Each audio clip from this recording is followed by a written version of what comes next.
Hello students. तो हम ऊंचा सदा रहेगा का चैप्टर पढ़ चुके थे और आप सबको समझ में आ गया होगा। तो आज हम उसके क्वेश्चन आंसर करेंगे। देखो, शब्दार्थ में यहाँ पे आपको शब्द का अर्थ दिया गया है, आपको यह पढ़कर इसको याद करना है। बाध्यतात्मक और विचारात्मक प्रश्न, ये सभी प्रश्न का उत्तर आपको लिखना है। हमारे झंडे के 3 रंग कौन कौन है? वे रंग किन बातों की सूचक है? तो हमारे झंडे में 3 रंग है और वो कौन कौन सी रंग है? एक है केसरिया, सफ़ेद और हरा। और इन तीनों रंगों का मतलब क्या है, क्या सूचना देती है, वो लिखोगे।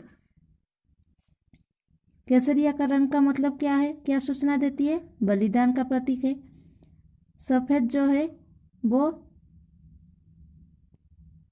शांति का प्रतीक है और हरा जो है वो समृद्धि की प्रतीक है। आप ये लिखोगे। 2 नंबर देखो, हमारे झंडे में बना चक्र क्या बताता है? हमारे झंडे में जो चक्र बनाया गया है उसका मतलब क्या है? वो ये सूचना देती है कि हम आगे बढ़ते रहेंगे, कभी भी हम रुकेंगे नहीं। चक्र एक पहिया जैसे आगे बढ़ते रहता है, कभी वो रुकता है क्या? नहीं। उसी तरह हम आगे बढ़ते रहेंगे।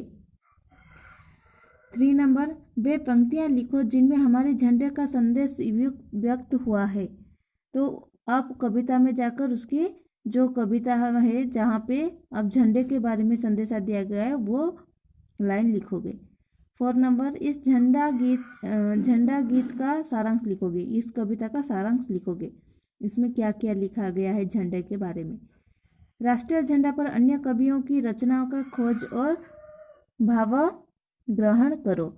राष्ट्र गीत झंडे पर हमारे तिरंगा को लेकर और कोई कविता लिखे हैं, कौन कौन सी कविता लिखा गया है, किसने रचना की है, वो कलेक्ट करके एक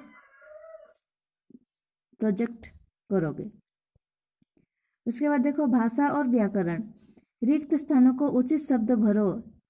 यहाँ पे क और ख दो दिया गया है, आपको वहाँ पे ब्रैकेट में देखो, वहाँ पे आंसर भी है। आपको उन आंसर में से चूज करके लिखना है। क्या होगा?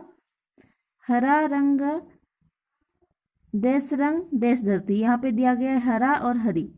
तो क्या होगा? तो सबसे पहले होगा हरा रंग हरी धरती। उसके बाद डैश दुनिया डैश संसार, क्या होगा? तो यहाँ पे हमारा और हमारे दिया गया है, तो हमारा दुनिया हमारे संसार। उसी तरह 2 नंबर देखो, गीत शब्द का प्रयोग एक वचन और बहुवचन में अलग अलग करो। तो ये हम जो है 2 नंबर हम व्याकरण पढ़ने के बाद इसके क्वेश्चन आंसर करेंगे, क्योंकि एक वचन और बहुवचन आपको और एक बार समझाया जाएगा।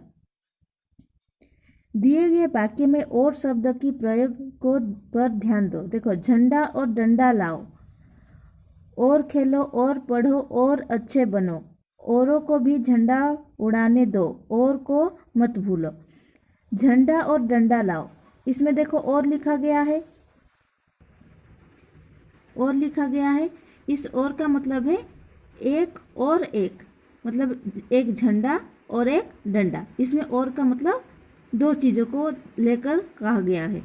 और खेलो और पढ़ो और अच्छे बनो, इसमें और, यहाँ पे भी और है, यहाँ पे भी और है, यहाँ पे भी और है। और मतलब ज़्यादा, यहाँ पे ज़्यादा खेलो, ज़्यादा पढ़ो और ज़्यादा अच्छे बनो, इसमें और का मतलब अलग है। औरों को भी झंडा उड़ाने दो, औरों को मत भूलो। औरों को मतलब यहाँ पे एक इंसान को, मतलब एक लोग को, पर्टिकुलर लोगों को दिखाया गया है, जैसे कि किसी और को भी, कोई इंसान को, और कोई बच्चे हो या बूढ़े हो, किसी को भी झंडे को उड़ाने के लिए कहा गया है, एक पर्टिकुलर इंसान को कहा गया है। उसके बाद देखो 4 नंबर, इस पाठ से जो 2 जातिवाचक संज्ञा है, 2 भाववाचक संज्ञा है, 2 सर्वनाम और चुनकर लिखो। 2 जातिवाचक संज्ञा और 2 भाव, जो एक ग्रुप को समझाया जाता है उसे जातिवाचक संज्ञा कहा जाता है, जो कि भाव को समझाया जाता है उसे भाववाचक संज्ञा, और 2 सर्वनाम, नाम के बदले जो वर्ड यूज होता है उसे सर्वनाम कहा जाता है, और 2 सर्वनाम और दो विशेषण, जो शब्द का विशेषता बताने वाला शब्द को विशेषण शब्द कहा जाता है। यहाँ पे दो दो इस पार्ट से चुनकर लिखोगे। उसके बाद देखो 5 नंबर श्रुत लिखो, सही पढ़ो सही लिखो, इसे सही से पढ़ना है और लिखना है।